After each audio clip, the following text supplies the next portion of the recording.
자, 우리 다 같이 사도신경으로 신앙 고백을 하시겠습니다. 전능하사 천지를 만드신 하나님 아버지를 내가 믿사오며 그 외아들 우리 주 예수 그리스도를 믿사오니 이는 성령으로 잉태하사 동정녀 마리아에게 나시고 본디오 빌라도에게 고난을 받으사 십자가에 못 박혀 죽으시고 장사한 지 사흘 만에 죽은 자 가운데서 다시 살아나시며 하늘에 오르사 전능하신 하나님 우편에 앉아 계시다가 저희로서 산자와 준자를 심판하러 오시리라. 성령을 믿사오며 거룩한 공예와 성도가 서로 교통하는 것과 죄를 사하여 주시는 것과 몸이 다시 사는 것과 영원히 사는 것을 믿사옵나이다. 아멘. 오늘의 말씀은 이사야서 53장을 보겠습니다. 이사야 53장 5절과 6절 두 절만 읽겠습니다. 이사야서 53장 5절 6절. 제가 가지고 있는 성경으로는 구약 1033페이지. 구약 1033페이지입니다.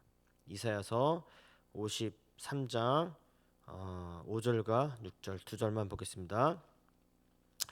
그가 찔림은 우리의 허물 때문이요 그가 상함은 우리의 죄악 때문이라.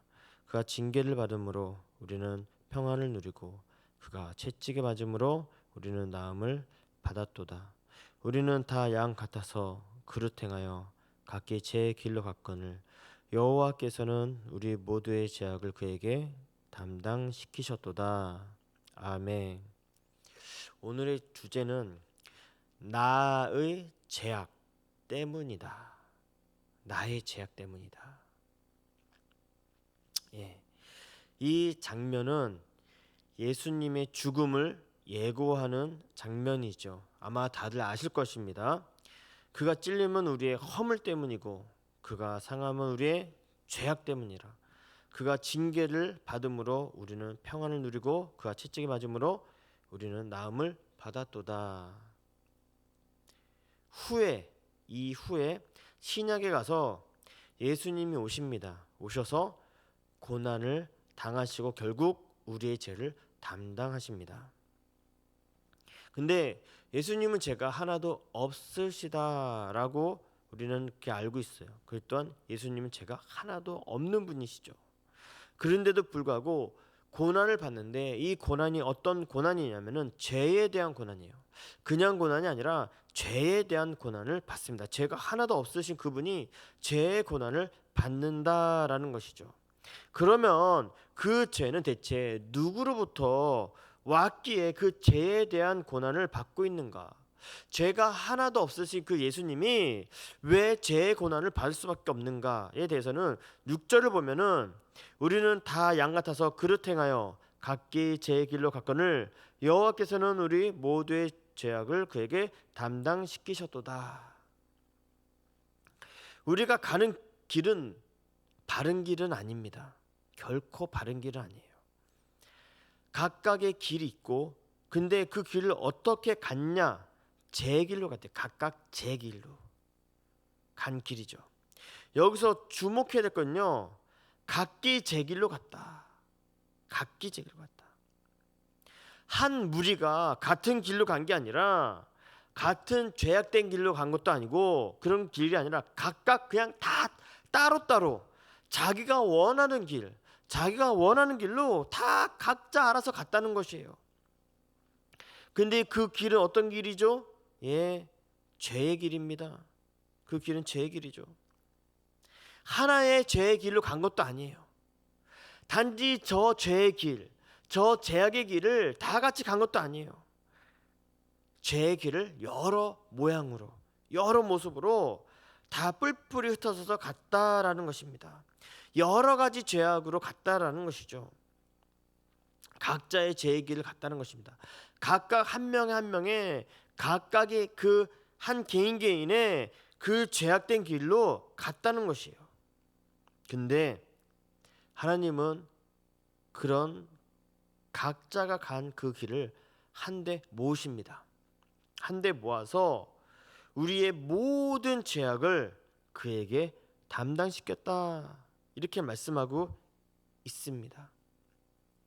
하나의 제약도 아니고 자기가 좋아서 각각 알아서 간 그 제약된 길을 한 곳에 모아서 예수님께 담당을 시킨 것이죠. 그렇다면 그들이 얼마나 많은 죄를 지었겠습니까?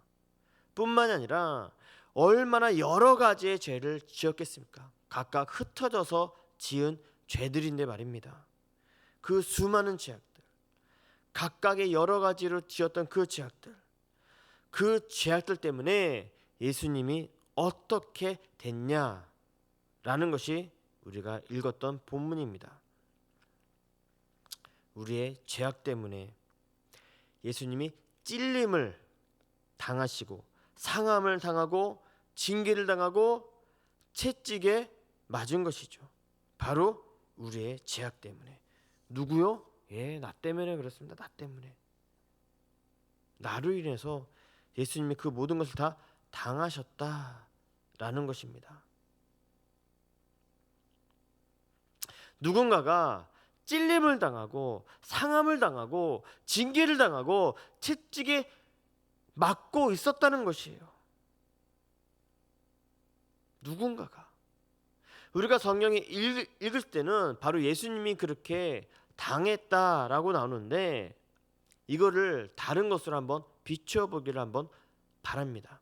나로 인해서 누군가가 그렇게 당했다라고 하면, 나로 인해서 누군가가 나 때문에 찔림을 당하고 상함을 당하고 징계를 당하고 채찍에 맞고 있었다라고 하면은 어떨까요? 바로 나의 죄악 때문에 다른 사람이 그렇게 고통을 당하고 있었다라고 하면은 어떨까요? 우리가 읽었던 본문은요, 예수님께서 우리의 죄악 때문에 그 모든 것을 다 당하셨습니다. 근데 제가 이 큐티를 하면서요, 큐티가 그렇잖아요. 내 얘기잖아요. 내 얘기. 나의 죄악된 얘기. 내 얘기잖아요. 내 죄를 보고 또한 거기에서 남 얘기가 아니라 너 얘기가 아니라 이 말씀을 하나님께서 나에게 주신 거잖아요. 그러면 내 얘기가 되잖아요. 제 이야기를 좀 하자면요. 저는 죄패가 있죠. 그죠? 아마 다 아실 줄 믿습니다. 저는 죄패가 있습니다. 이혼이라는 아주 큰 죄패가 있습니다. 근데 그 이혼으로 인해서 누군가가 찔림을 당하고 상함을 당하고 징계를 당하고 채찍을 당한 사람이 있었다라는 것이에요. 누굴까요? 저의 하나밖에 없는 자녀입니다. 그 자녀가 나로 인해서 찔림과 상함과 징계와 채찍에 맞고 있었다는 거예요. 제가 전에 수요 예배 때 제가 설교를 했었는데, 수요 설교 때 아이에 관해서 약간 얘기를 했어요. 하면서 하루 전날 아이가 저에게 톡이 왔습니다. 톡이 와서 제가 많이 힘들었어요. 힘들어가지고 수요 설교를 너무 하기 싫은 거예요 그때. 그래서 제가 그때 고백했죠. 나 진짜 수요 설교 너무 하기 싫었습니다. 너무 하기 싫다. 그런 메시지를 했습니다. 너무 힘겨운 메시지. 아이의 톡을 보고 제가 너무나도 힘들어했죠. 그걸 수요 설교 때 제가 했습니다. 근데 그 아이 톡으로 인해서 저는 많은 실망을 받았고 무너짐이 있었어요. 근데 이것을 성경이 빗대 봤을 때 저는 단지 문자 하나 보고 그렇게 무너졌는데, 예수님은 나 때문에 얼마나 더욱더 고난을 받으셨을까? 나 한 명으로 인해서. 나는 단지 그 톡 내용에 무너졌는데, 예수님에 비하면 저는 한심한 수준이죠. 예수님에 비하면요. 그렇죠? 당연히 예수님과 비교할 수는 없죠. 그러나 이 말씀을 보면서 제가 생각하기에, 내가 예수님과 비하면 나는 진짜 한심한 수준이구나. 그거를 느낀 것이죠. 근데 그 아이가 저번에 저에게 톡으로 그런 내용, 심한 톡을 보냈어요. 정말 심한 톡 보냈는데 그 톡을 나에게 보내서 제가 너무 힘들어하고 버거워하고 그때 정말로 우울증에 갑자기 확 걸려가지고 그랬는데, 그게 누구의 결과입니까? 예, 바로 저죠. 저의 결과물이에요. 저의 결과물. 저로 인해서 그 아이는 찔림과 상함과 징계와 채찍에 맞아서 힘들어하고 있었던 거예요. 얼마나 힘들까요? 그렇게 힘들어하고 있는데 단지 저는 그 내용만 보고 제가 힘들다, 내가 너무 많이 힘들다, 한심한 소리를 한 것이죠. 그 아이는 저 때문에 더 힘들어했습니다. 근데 그 후에 이번 주에 어떻게, 그러니까 어제예요. 어제 아이와 만나는 기회가 있었어요. 제가 만나는 기회가 있어서 아이와 만나서 좀 이야기를 좀 했습니다. 이런저런 막 얘기를 하고, 그 와중에 이혼의 사건과 또한 그 아이와 나와의 관계, 그런 얘기를 좀 했습니다. 어제 만나서. 근데 그 말 중에 아이가 저에게 말하는 거예요. 어떤 말 했냐면은, 저는 아무런 상처도 안 받았습니다. 저는 아무런 상처도 없습니다. 괜찮다. 그래서 이렇게 사는 것이 익숙해졌다. 나는 아무런 상관이 없다. 라고 저에게 말을 하는 거예요. 그렇게 말하는 모습을 보고 제가 너무 마음이 아팠어요. 그 상처가 안 될까요? 그게 정말로 괜찮은 걸까요? 정말로 사는 게, 그렇게 사는 게 익숙해진 걸까요? 저는 그 말을 듣고 마음이 너무 아팠어요. 그 아이가 상처로 인해서 회피하는 그런 모습들이 보이고, 또한 아빠 없이도 잘 살 수 있다는 그 의지가 보였고, 그 가운데서도 쓸쓸함과 공허함, 그런 것들이 나타났다는 것이죠. 당연히 지금 사춘기라 말과 행동이 마음에 안 들 수 있습니다. 여러분들도 그렇죠. 자녀들이 사춘기인 자녀를 지금 두신 분, 아니면 사춘기를 바라보고 있는 분, 아니면은 사춘기가 다 지난 자녀가 있는 분, 그 사춘기라는 것이 엄청나죠. 그죠? 말과 행동이 안 들어먹어요. 그죠? 어떻게 표현할 수 없는, 그렇죠? 그 사춘기, 정말로 격한 말과 격한 행동과 그것들을 다 하죠. 근데 그 사춘기라는 그 가운데에 무시하면 안 될 것들이 있다는 것이죠. 그 언행과 그 행동에 있어서, 그 가격한 행동과 그 가격한 언어들이 있어서 그가 상처가 있었다는 것을 내포하고 있다는 것이죠.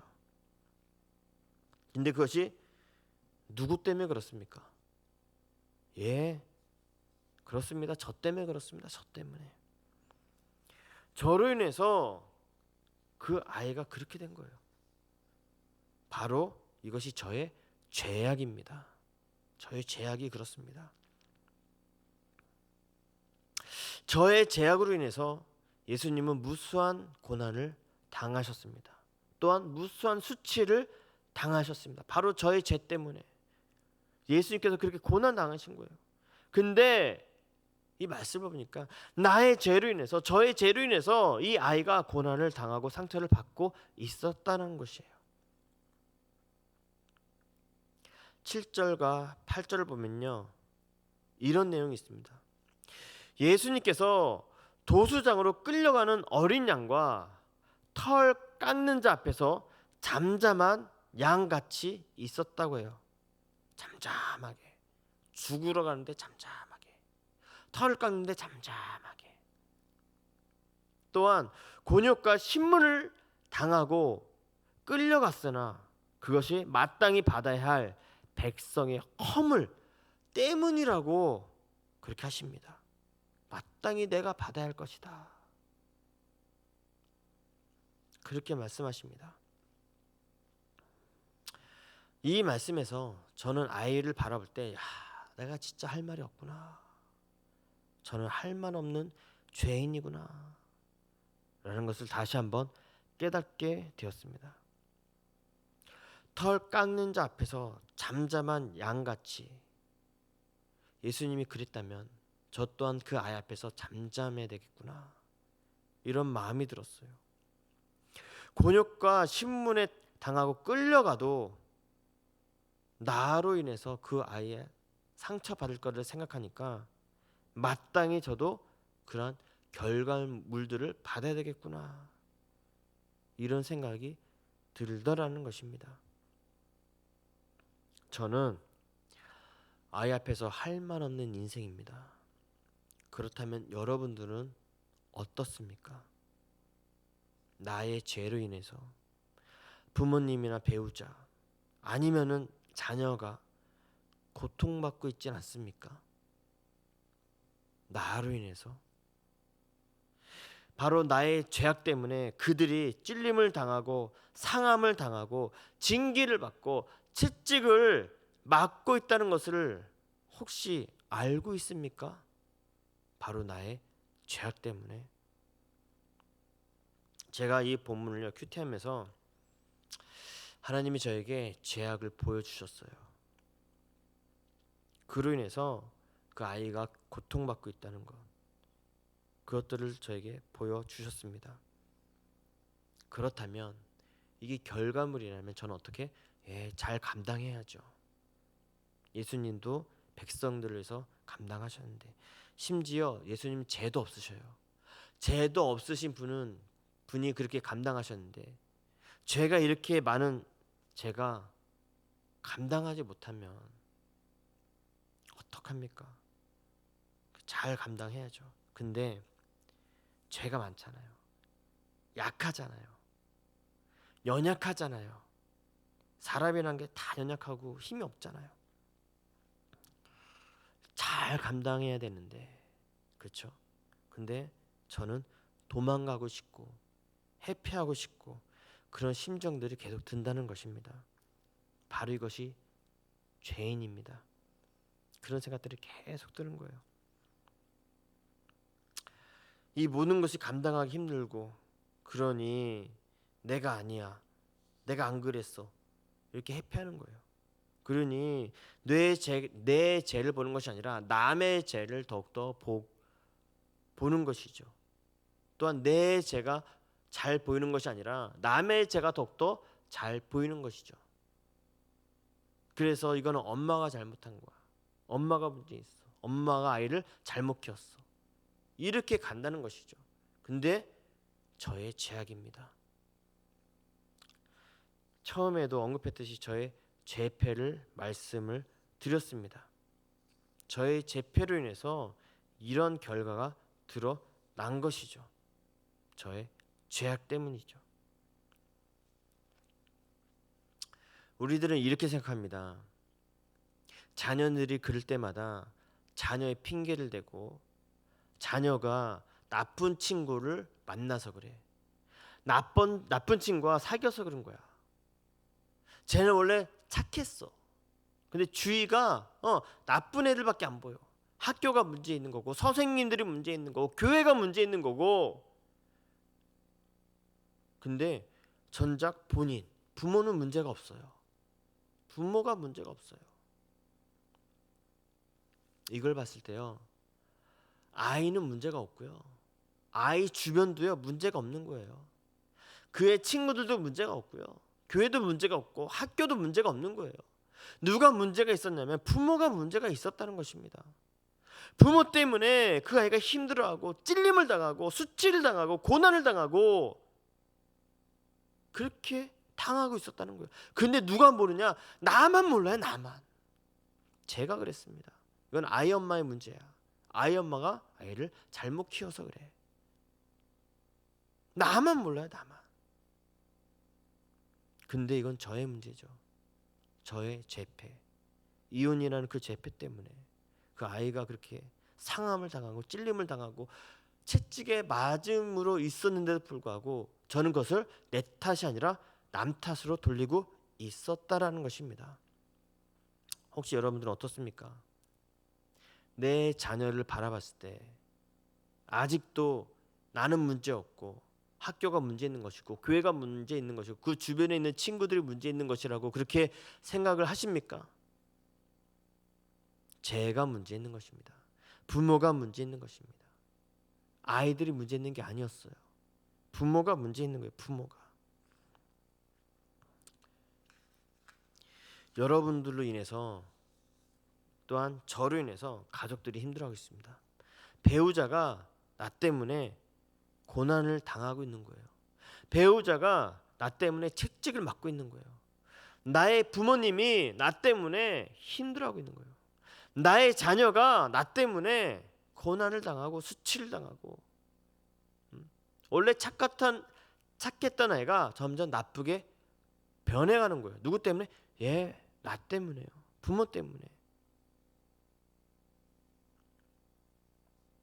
제가 이 말씀을 보면서 전에 설교할 때는 예수님이 우리 때문에 이렇게 죽으셨습니다. 예수 믿어야 됩니다. 할렐루야. 그렇게만 설교했던 저의 모습들이 기억이 납니다. 그러나 이 본문을 보고 주님은 저에게 나의 죄를 보게 하셨고, 나로 인해서 그 아이가 힘들어하는 모습들을 봤다라는 것이죠. 우리가 한번 질문해 보시기 바랍니다. 나의 죄악 때문에 나의 배우자, 나의 자녀가 고난을 당한다고 생각해 본 적이 있습니까?